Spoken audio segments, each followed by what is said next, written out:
नमस्कार मंडळी, आज बनवूया दोडक्याचा ठेचा।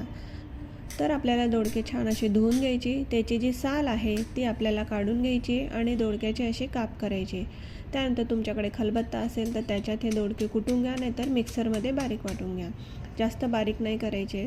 नंतर कांदा, लसूण, मिरची, कढीपत्ता, पुदिना, शेंगदाणे हे देखील आपल्याला ठेचून घ्यायचं आहे। जाडं भरडच आपल्याला ठेचायचं आहे, कारण आपल्याला ठेचा बनवायचा आहे।